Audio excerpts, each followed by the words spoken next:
வணக்கம் நண்பர்களே. டாக்டர் முரளி ஒய்டின்ற நமது இந்த சேனலில் மீண்டும் சந்திப்பதில் எனக்கு மற்றற்ற மகிழ்ச்சி. இந்த வாரம் நாம் எந்த பால் சிறந்தது, பெஸ்ட்டு பால் எது என்ற தலைப்பு கீழே தாய்ப்பால், பசும்பால், எருமைப்பால், பேக்கெட் பால், இந்த 4 வகையான பால்களை பற்றி ஆராய்ச்சி செய்வோம். எந்த பால் சிறந்தது என்பதை பார்க்கணுன்னா முதல்ல ஒவ்வொரு பாலிலையும் என்ன சத்து பொருட்கள் இருக்குது, அந்த பால்களுடைய நன்மைகள் என்ன, தீமைகள் என்ன, இந்த பாலினுடைய சேஃப்டி பாதுகாப்பு என்ன, அது எதுக்காக நம்ம சாப்பிட்றோம், யார் அதை பயன்படுத்த போகிறாங்க, எங்கிருந்து அந்த பால் வந்தது, அதனுடைய ஜீரணத்தன்மை என்ன, எளிதாக ஜீரணமாகுமா, இதெல்லாம் பார்க்கணும். அடுத்தது ஒவ்வொரு வயசுக்கும் எந்தெந்த வயசுக்கு என்ன பால் கொடுத்தா நல்லது என்பதை பற்றி விவரமாக பார்க்கலாம்.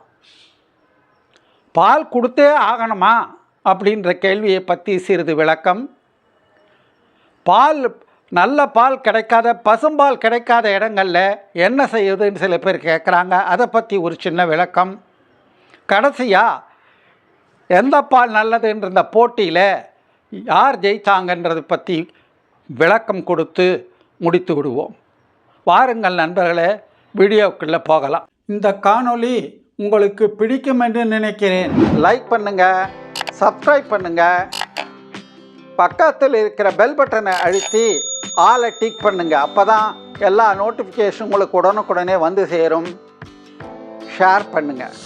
6 மாத குழந்தைக்குன்னா பால், தாய்ப்பால் மட்டும்தான், அதனுடைய வாழ்வின் ஆதாரமே அதுதான். ஸோ நம்ம அணுகுமுறை வேறு மாதிரி இருக்கணும். பெரியவங்களுக்கு நமக்குன்னா அது சும்மா ஒரு எக்ஸ்ட்ரா தான். ஸோ அதனுடைய கன்சிடரேஷன் வேறு மாதிரி இருக்கணும். வாங்க முதல்ல தாய்ப்பாலை பற்றி விவரமாக அலசுவோம். அடுத்தது இந்த பசும்பால், எருமைப்பால், பேக்கெட் பால் பற்றி சுருக்கமாக பார்க்கலாம். நமக்கு தேவை மெயினாக தாய்ப்பாலை பற்றிய விளக்கம். தாய்ப்பாலில் மட்டும்தான் எளிதில் செரிமானமாகின்ற வே புரோட்டீன்ஸ் ஜாஸ்தி இருக்குது, 80லேருந்து 50%. கேசின் புரோட்டீன் ரொம்ப கம்மியாக இருக்குது. சரியான விகிதத்தில் இருக்குது வே புரோட்டீனும் கேசின் புரோட்டீனும் தாய்ப்பாலில் குழந்தைக்கு தேவையான மாதிரி. உதாரணத்துக்கு தாய்ப்பாலில் இருக்க புரோட்டீன்ஸுக casein, alpha lactalbumin, lactoferrin, immunoglobin IgA, lysozyme, serum albumin, இதெல்லாம். தாய்ப்பாலில் ஃபேட்ஸ் 3.6, புரோட்டீன்ஸ் 1.18, மற்றபடி கால்சியமும் 30 இருக்குது ஒவ்வொரு 100 ml. புரத சத்துக்கள், கொழுப்பு சத்துக்கள் தேவையான அளவு, சரியான அளவில் செரிமானத்துக்கு இருக்கிறது. ஸோ நல்லது செரிமானத்துக்கு. நோய் எதிர்ப்பு சத்து அதிகம் இருக்குது தாய்ப்பாலில். நுரையீரல் சம்பந்தமான தொந்தரவுகள் வராது. ஒவ்வாமை சார்ந்த பிரச்சனைகள் தாய்ப்பால் குடித்து வளர்ந்த குழந்தைகளுக்கு பிற்காலத்தில் ஏற்படாது. உடல் பருமன், சர்க்கரை நோய், ஆட்டோ இம்யூன் டிசீஸ் போன்ற நோய்கள்லாம் 6 மாதம் வரைக்கும் தாய்ப்பால் குடித்த குழந்தைங்களுக்கு வர வாய்ப்பு ரொம்ப கம்மி.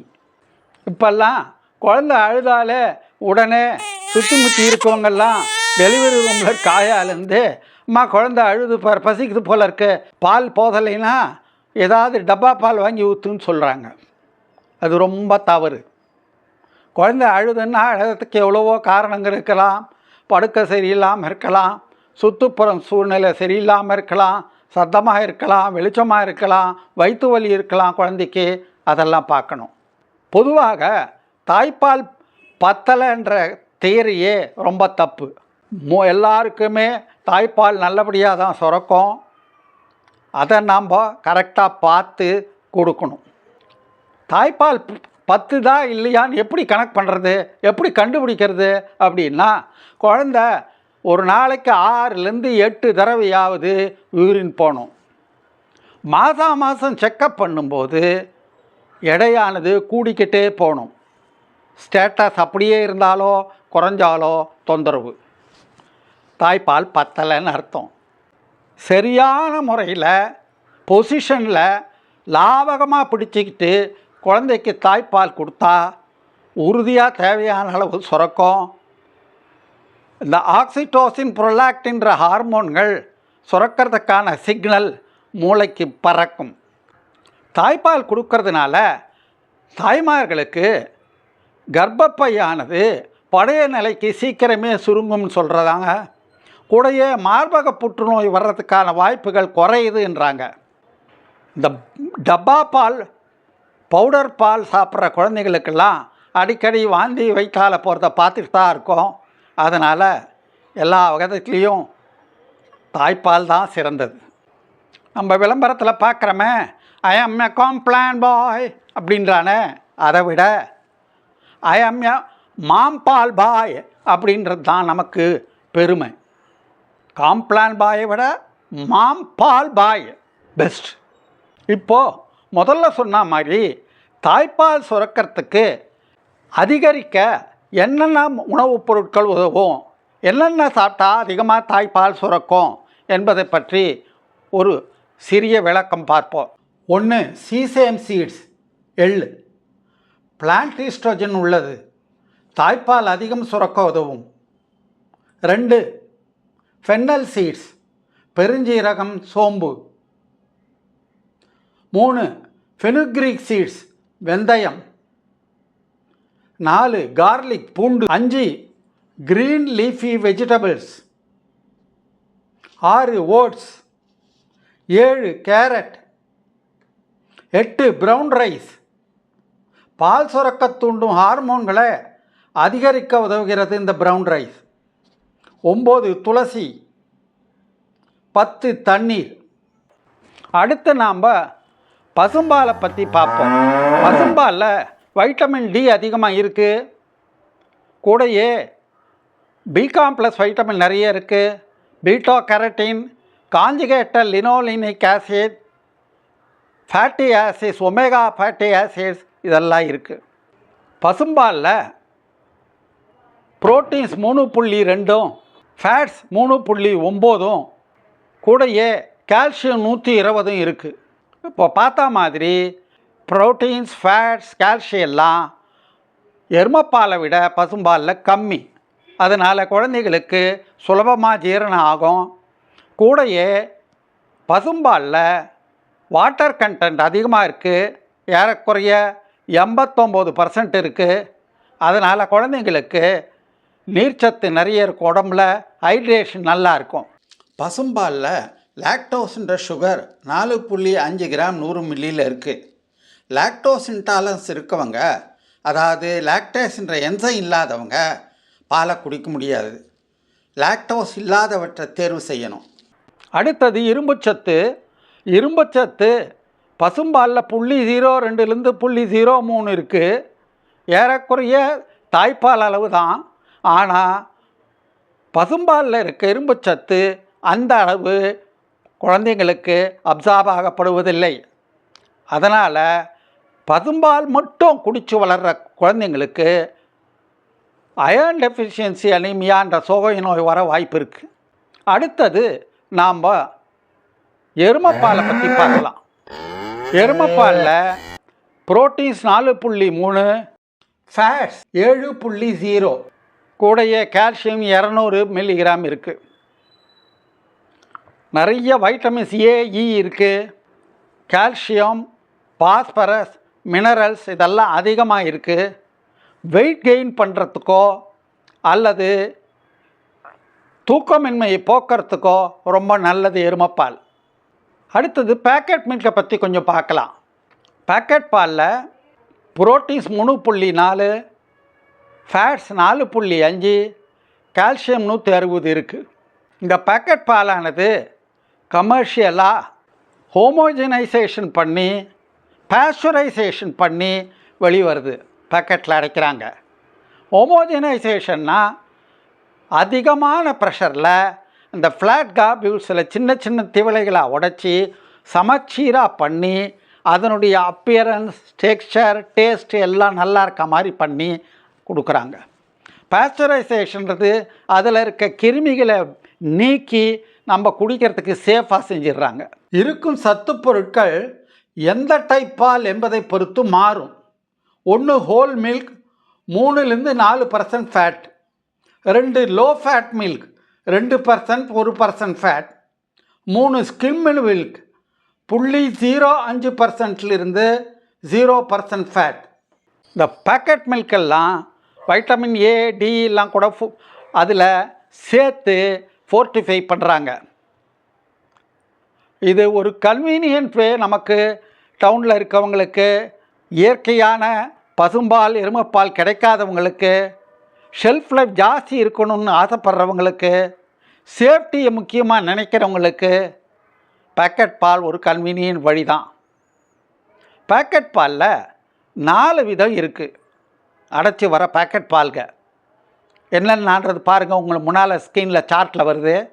ஒன்று ஃபுல் க்ரீம் மில்க்கு, அதில் ஃபேட் 6%, இதர பொருட்கள் இதர சத்துக்கள் சாலிட் நாட் ஃபேட் எஸ்என்எஃப்ன்றது 9%, standardise milk 4.5% fat, total toned milk 3%, double tone milk 1.5%. பொதுவாக பால்களை பற்றி செஞ்சுக்க வேண்டிய விதிகள் என்னென்னா, பால்களை 2 தடவைக்கு மேலே சுட வைக்கக்கூடாது. அடுத்தது, பால்களை 2-3 நிமிஷத்துக்கு மேலே சுட வைக்கக்கூடாது. இது தான் எக்ஸ்பர்ட் சொல்கிற ரூல். பெரியவங்களுக்கு சந்தேகமே இல்லை, எருமை பால் சிறந்தது. நிறைய கால்சியம் இருக்குது, திக்காக இருக்கும். ஸோ குடிக்கிறதுக்கு, உடம்பு தெம்புக்கு, டீ காப்பிக்கு எல்லாத்துக்கும் உயர்த்தது.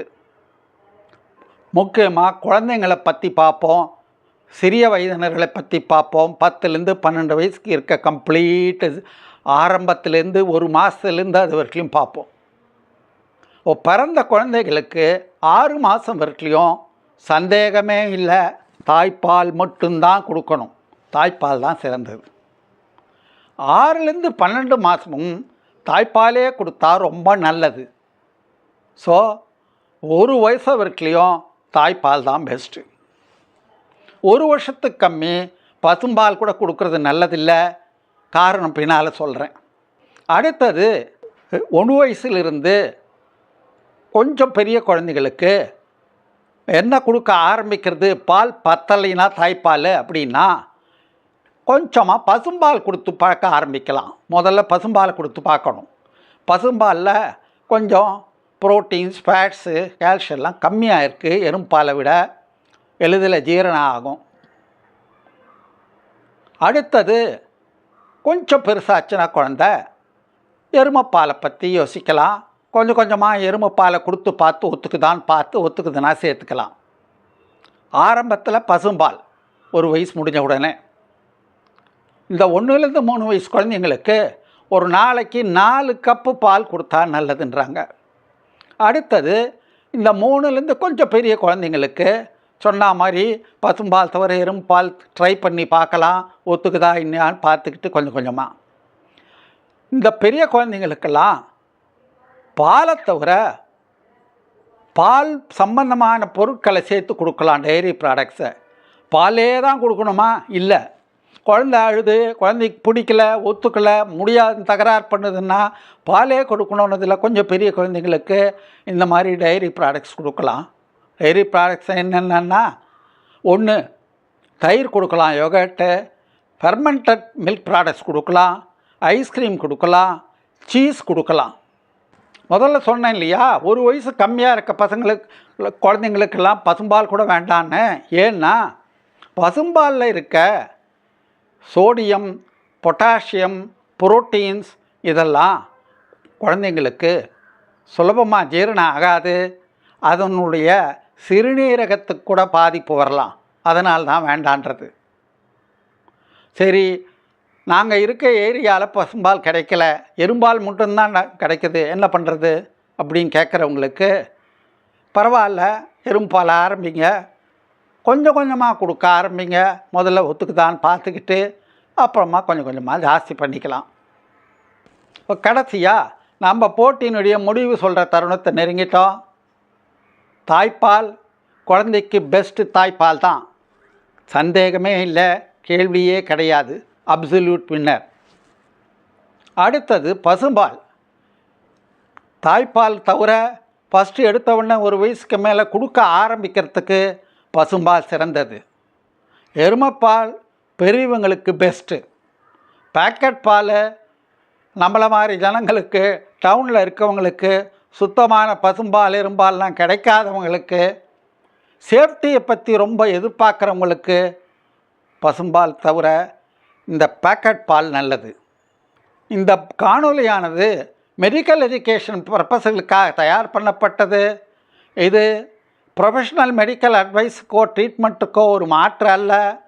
தேவையானவர்கள் அருகிலுள்ள மருத்துவமனைக்கு சென்று டாக்டர்களிடம் சிகிச்சை பெற்றுக்கொள்ள வேண்டும், ஆலோசனை பெற வேண்டும். இந்த காணொலி உங்களுக்கு பிடித்திருக்கும் என்று நினைக்கிறேன். லைக் பண்ணுங்கள், சப்ஸ்கிரைப் பண்ணுங்கள், பக்கத்தில் இருக்கிற பெல் பட்டனை அழுத்தி ஆலை டிக் பண்ணுங்கள். அப்போ தான் எல்லா நோட்டிஃபிகேஷன் உங்களுக்கு உடனுக்குடனே வந்து சேரும்.